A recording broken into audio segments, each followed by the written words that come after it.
Welcome to Two Gals and a Glass Half Full. We are Dr. Jess and Dr. Bobbie, two physical therapists just trying to live healthy most of the time and doing our best to see our personal glasses as half full.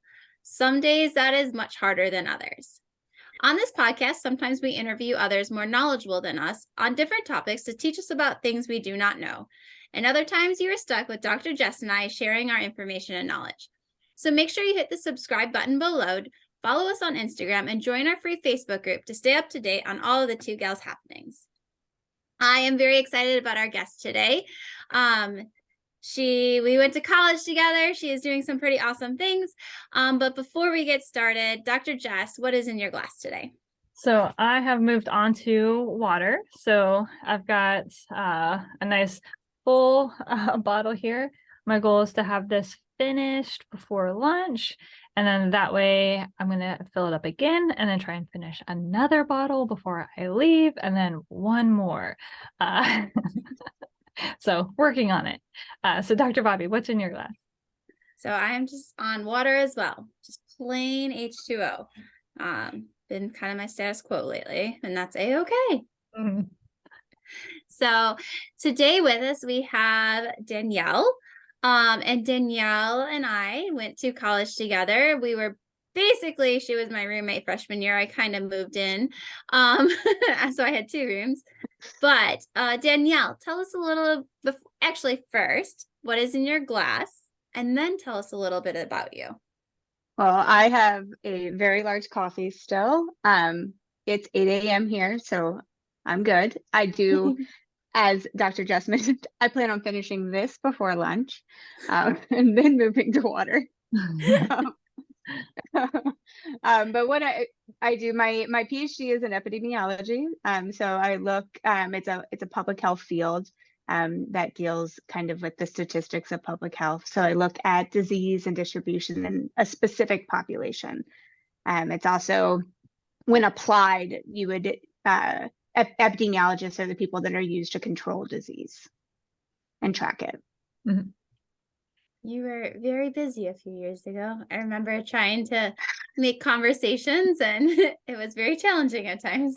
Yes, we had some very, very long days for a very, very long time. But luckily we have a whole new branch of public health, at least here. I'm in Washington State, so at least here in Washington, the Department of Health has created a whole new branch for potential outbreaks that come up, so that we aren't pulling from other staff, which is great that we found the funding. You know, public health is very underfunded, so I'm really excited that they found something and pulled from somewhere so that I don't have to do that again.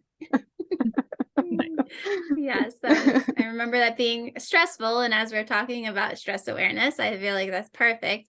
And you have a little bit of we all experience stress, physical, emotional. We all experience all different types of stress, good stress, bad stress.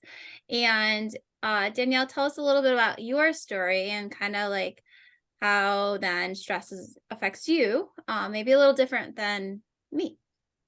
Sure, yeah. So I have a autoimmune disease that directly affects my stress and my body's response to that stress. So it's called primary adrenal insufficiency, more commonly known as Addison's disease. In my case, it's autoimmune. So, and it directly affects my adrenal glands. So in case you wanted to go find your high school anatomy textbook when I said that, your adrenal glands are these tiny triangular glands that sit right on top of your kidneys. And for me, my body saw those as foreign invaders and attacked them and destroyed them. So they don't work for me anymore. And instead of cute little plump triangles, they look more like tiny raisins. They're very non-functional, not something that I can get back. Their main role, they really affect everything. Your adrenal glands are pivotal just to life as humans. And so they affect almost every system, almost every organ in your body, but primarily their main role is to respond to internal systems by producing hormones. Those two main systems would be producing key hormones for your potassium and sodium levels, right? That's something that your body naturally maintains. If your potassium gets high, your sodium will get low and vice versa. For me, if I don't medicate, to replace those hormones that I don't produce. My potassium would continue to rise. My sodium would continue to flush out. That's really bad for all of our health, particularly for your heart, right? But more importantly, or not more importantly, but more on topic for today, the other system that it really affects is related to your stress feedback loop, internally, your body's feedback loop. So the last step of that first stress response that you get is via your adrenal glands, right? So those tiny little organs I don't have, or glands I don't have. And it produces what is often tagged your stress hormone, or cortisol. So your adrenals release this cortisol. And like I said, it affects everything. It affects your body's ability to respond to stress, but it also helps control things like fats, carbohydrates, proteins via your metabolism, which is awesome for me. It helps suppress inflammation. It regulates things like blood pressure and blood sugar, and it helps control your sleep-wake cycle.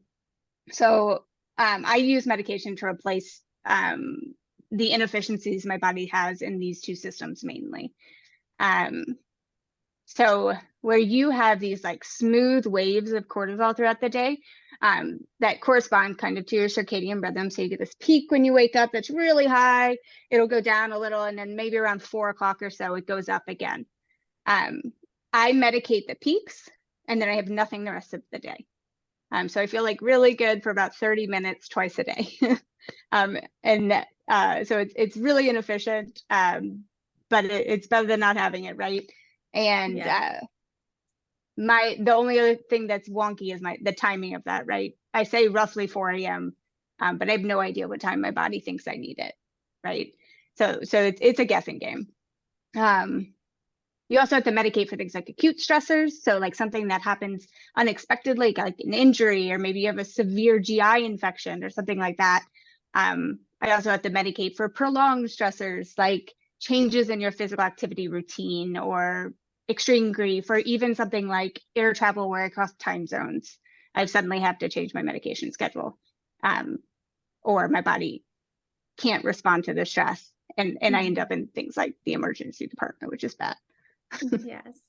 It sounds. Did I leave it's been anything a- out that you have, or did I make more questions for you? No, you're good. As it Okay. sounds like it's a lot of trial and error for you, like things that we take granted for our body, and take granted that our bodies can naturally do. You got a lot of trial and error and kind of figure out, and kind of goes a lot with Yeah, no, I agree. And it's rare, right? It's a rare disorder. So you don't have as much research behind it. You don't have pharmacology behind you backing you, trying to create a better medication system, looking to see if you could identify where those peaks are. So a lot of that is just a lag in research, right? It's doable. There are places in the UK where they've used like insulin pumps to try and mimic their circadian rhythm of cortisol release throughout the day. So there are ways around it, and eventually we'll get to it. But in the meantime, I am very much guessing often. Have you found some more natural ways or things you can supplement with the medicine that really help manage your stress, and like, one, preventatively keep it down, but two, when you find yourself in a stressful situation, have you found different things besides medication that will help your body? Right. Yeah, you're absolutely. Yeah. So the best way to deal with this is to prevent any added stress or new stressor, right? If I have every day that's stress-free, I'll know exactly when to medicate eventually, right? So I really have had to try and find, and probably not as successfully as others, techniques to work with that. The physical stress is less doable. So if I experience an injury, I didn't mean to, and I'm not gonna like live in a bubble, right? That would be emotionally stressful, or it's at least psychologically stressful. So the physical stress is less of something I can see ahead, and I medicate if something happens. I do a lot of like rice and NSAIDs because my body doesn't do inflammation well, or doesn't have the right reaction. So it'll swell up and never go down.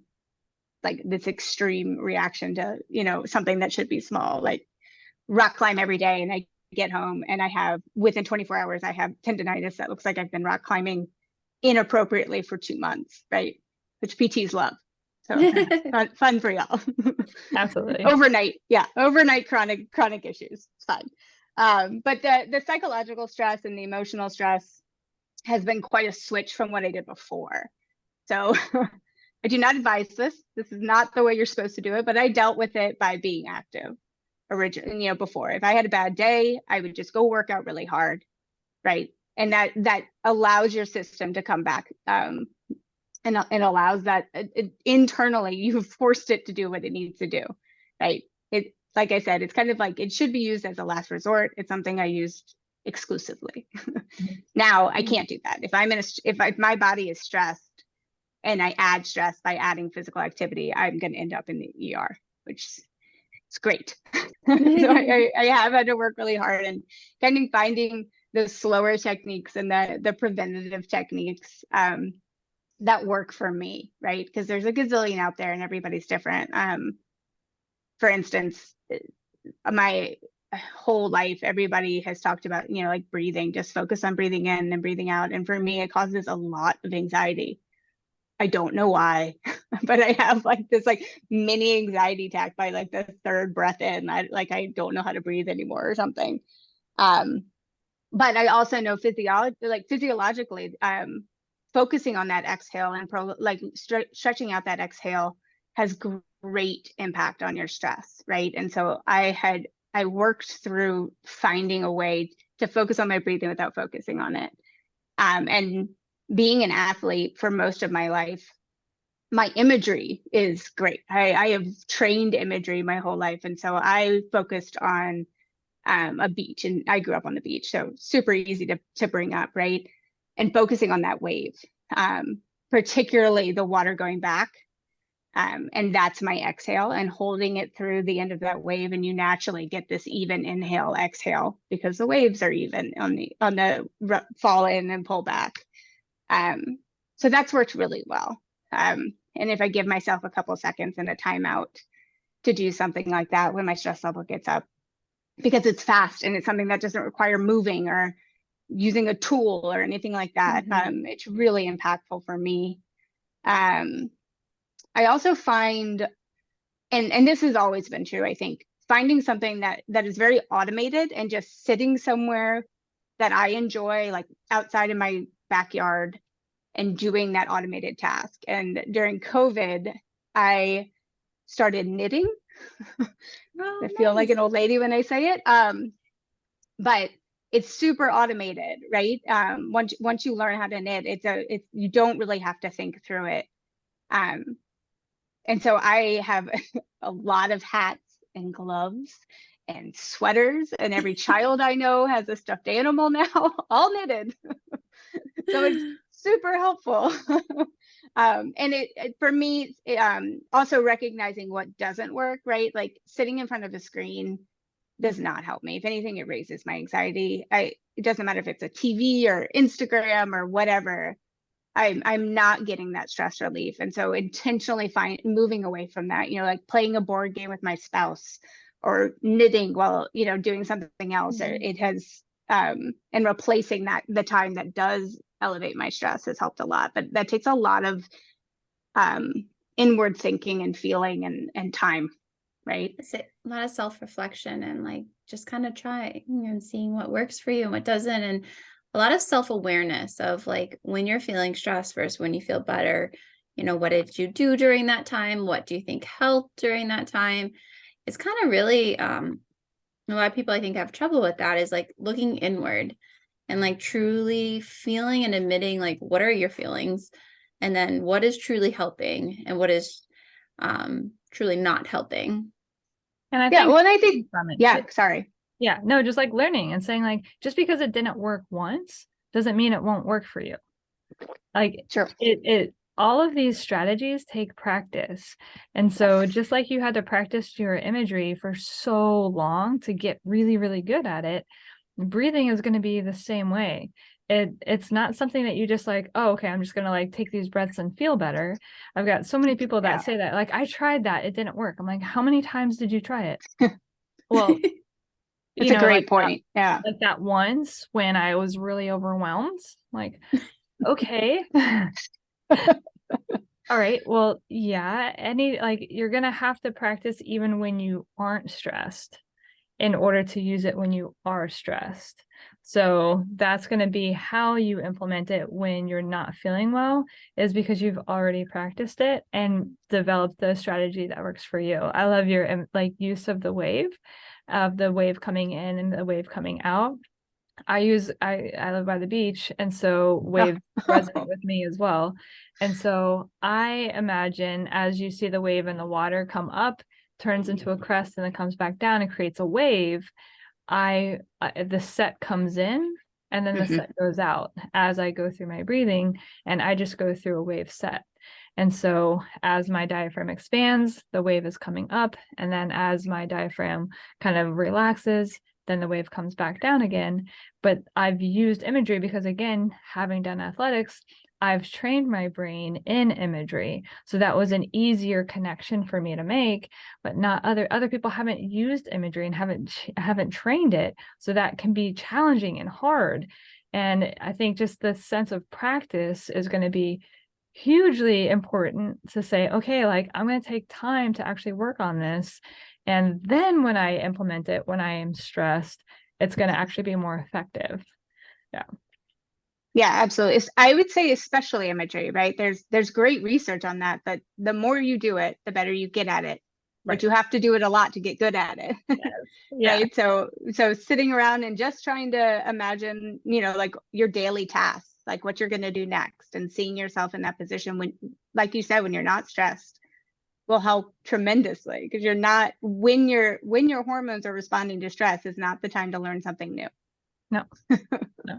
And I like the preventative nature of what you're saying, how it's like, first you started with just trying to respond because it was reactionary. You had this new thing, and now you're figuring out, what do I do? I've got medication, my toolbox is not full, and trips to the ER and everything else. And and whether or not someone listening has had trips to the ER because of dysregulation, it still is going to be a similar experience, just not as intense. Of this was out of control, out of whack, and I had a really hard time finding a way to get myself regulated again. And so if that is happening, then it's like learning from that and saying, well, what led up to it? And then how can I think about this in a preventative way? Even just walking into your day of work, you can use imagery to kind of visualize how that day is going to go.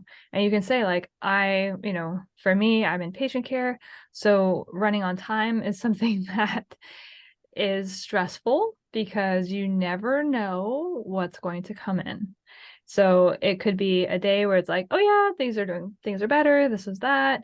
Or it's a day where traffic was terrible, it was raining outside, and I've got 3 people have had all new injuries, and so it's just, it just is what it is. And then someone's frustrated because I'm behind and this and that. And so I can easily just go, oh my goodness, okay, I'm just, going to try and survive this day. Or I just use imagery to say, okay, like this next session is going to and I, just take a pause, 10-second pause, and use imagery to say, okay, this next session is going to be calm. I'm going to start this calm, and then we're going to get going on the next one, and we're going to get going on the next one. And just taking that pause, even once an hour, can help your day not get out like where you're just trying to survive it, but just pause, breathe.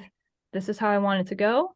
And that doesn't mean you're not pivoting and responding, but just like taking the breath is going to be helpful. Now other days but hard, right? It's against the social rhetoric, it's against everything we like, even nationally, like you're supposed to work and work and work, and you're not supposed to show emotion, you're supposed to just keep on the grind, right? And so I think it's quite a pivot for a lot of us to acknowledge that it's okay to be a little selfish in those moments, and that we need that, and that will make us better at our job, right? Taking that time for you improves you, but it also improves how you're interacting with everybody around you. A whole nother topic is boundaries. And I think boundaries is for stress and management and for mental health and for physical well-being, like having good boundaries and knowing when to say like, hey, I need a moment. I need, like, hard, as you were saying, because it's definitely against what we're used to, what we've been told and what we've been raised. But I definitely think very important. Yeah. And just getting ahead of it a little bit. If you Yeah. can tell when things are starting to wind, right? You can tell where it's like starting to go in the wrong direction. And so before it gets like where you're just like all over the place and like just is kind of out of control. Now, this is different than like fight or flight acute stress, right? This is more of that chronic stress of like what you're having to manage on a day-to-day basis. Really taking 10 to 30 seconds isn't going to push your day that far behind, right? It's really not. So, and that could make all the difference in the world of how your next hour is going to go. It really could. And from there, then as you implement the practice, you get more efficient with it. So what would normally take you a little while to implement really might start taking less and less and less time to do that breath in, the breath out, kind of let that go. And you might get down to like 2 breaths, 3 breaths, and it's like, boom, you're back regulated again. That's practice. And what I'm also hearing from you is that you've done a lot of reflection, right? Like you started this conversation talking about identifying time as your stressor, right? Like you were able to pinpoint that one thing. So even if the first attempt didn't work, even if you missed that kind of that crucial point between freaking out and just it building up, you've sat with it after and been like, okay, when did this happen? How, like, what could I have done? And like trying to find those points in your day where you might have given yourself that time. Yeah, I think everybody's stressor is going to be a little bit different. And when you didn't win, we'll say, right? Like that didn't go as well as I wanted, or whatever it might be in your day. That's actually not necessarily a bad thing. That's a learning opportunity. So it's just like the way, like, say you're in school, right? And you take a test and you didn't do as well as you wanted to do, but you go to the test review. And I guarantee you, if you spend time in that test review to learn where all of your mistakes are, then you're going to have learned that material better than had you gotten an A, but never took the time to review where your weaknesses were. So if you constantly review where was I weak and make strategies for those, then you're going to constantly build yourself up and get yourself better prepared for the next thing that's coming at you, because there is something else coming, right? So, well, and I've always said it's not failure, success. They're not two different sides. It is failure all the way to success. And I always taught my kids, if you're not being successful, that means you haven't failed enough. Like, you got to try more things, fail more often. Because eventually that's the only way you get to success is kind of figuring out. So in this case, figuring out what didn't work, figuring out where it went wrong, like kind of looking back. If everything goes perfect, you don't learn anything. Right. Yeah. We wouldn't have a light bulb, right? Yeah. Exactly. Very true. Yeah.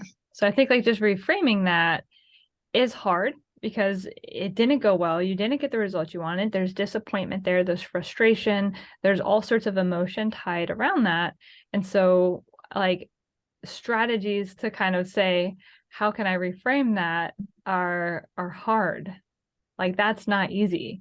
So, so Danielle, like what are some, like, some examples like you went through, like the breathing, right? What kind of had you turn the corner to say like, I tried this, it didn't work. I tried this, it didn't work. I tried this, it didn't work. Like how many times did you go through that? Like I tried this, it didn't work until you started seeing benefit from it. I mean, constant. And I think it's still ongoing, right? There's still strategy. We all want to be less stressed out. So it's more about being willing to constantly be on that journey, and accepting that it is a journey, a lifelong journey, to find what works, and that what works is going to change and going to evolve. So I spent, particularly when I first got diagnosed, it took quite a long time. I mean, you're stressed out because you got diagnosed, right? And you're getting diagnosed with something that you're being told, don't be stressed. And, you know, don't be stressed is like saying, don't think about pink elephants. It's all you think about. Right. So it was grueling. And for me, I was just finishing my PhD. I like literally went from my last test ever to the ER. And was like, I can't see straight, you know, like I have all of these symptoms. This is what's wrong. Please fix me. Test did not go well. So I was kind of like in the middle of this high stress situation to begin with. And then all of a sudden, none of my previous stress relievers were going to work. And I needed to find new stuff. So I tried a lot. And I'm still trying stuff, like I said, and not like the breathing isn't always going to work, and it's not going to fit every situation. So you kind of need a bag of tricks, right? Like sometimes I need a timeout from the world, right? So I go sit on my paddleboard in the water, because the water is my spouse always tells me it's the only time I ever see your brain turn off. And so that's kind of the place where I can recenter, and I don't try to ruminate and fix things and move on to the next step. I can just be there. Right. But that also took a very long time to get to, because I live somewhere where the water is never cold. And I grew up going to the beaches in Florida. And so my first beach experience here was horrible, and I never went back.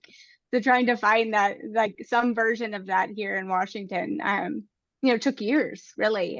But now I have several spots that almost, they are different enough that almost I can fit them to my mood and what I need from them. And I think that's kind of like a bigger picture of things we can do with smaller things too. You can find your happy lake, but you can also have your more rigorous, you know, Puget Sound waterway when you need it. Yeah. I think it's important that you know, how you said you have multiple, there's not just one way. For me, breathing works. For me, imagery, I struggle with, and I find it ironic. I struggled with it all through gymnastics. Anything I had a fear or struggle, I couldn't do it. I could do all the skills I had, but so imagery is really hard for me. So I think it's important to like have lots of different tools. And next week, Jess and I will be talking about gardening and how that has really helped, like just being out in nature. So I do think it's really important to have multiple tools in your bag, because there's not a tool that works all the time. You know, you got to have multiple to pull from, and also have the awareness of like when they will work, or if you're trying one and it's not working, like don't give up, switch to something else. Yeah. Have a backup, right? Yes. I think the number one thing that you could ever do wrong is to just give up and throw in the towel. Like anything is worth trying to like grow with it, especially if it's going to give you the benefit of decreasing chronic stress. And so we know how important stress hormones are in our body for overall regulation of our body's symptoms. So this Addison's is a perfect example of when we don't have these hormones operating normally, how much is impacted.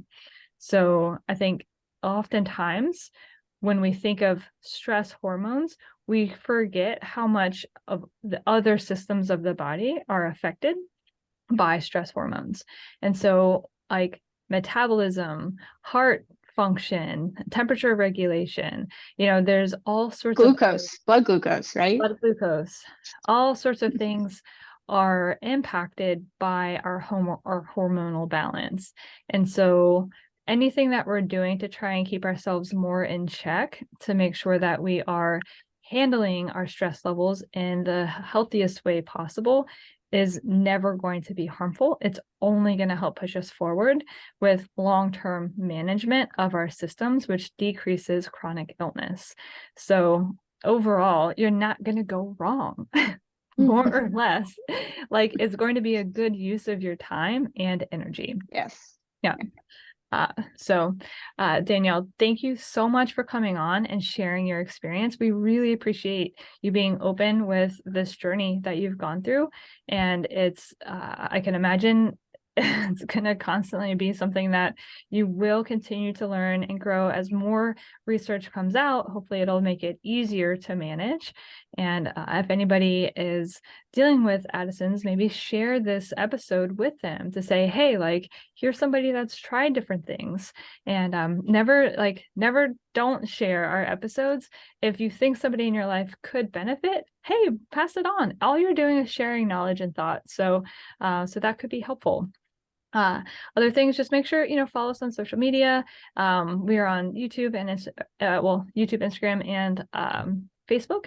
And then if you want to join our 2 Gals Insiders, we do have a paid membership where Dr. Bobbie and I put in more information that helps with small change, one step at a time. And we do go live with our insiders group once a month.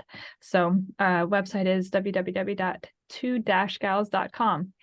All right, everybody. So the challenge for this week is to try and take one of these suggestions that we talked about today, whether it's imagery, whether it's breathing, whether it's finding time outside, time in the water. Try to implement one of these and when you're overwhelmed, but then also try and implement some practice for this to see if you can get a little bit better and more comfortable with using these strategies on a sometimes hourly basis, not daily basis. I know I use them oftentimes hourly. All right, everybody. Thank you.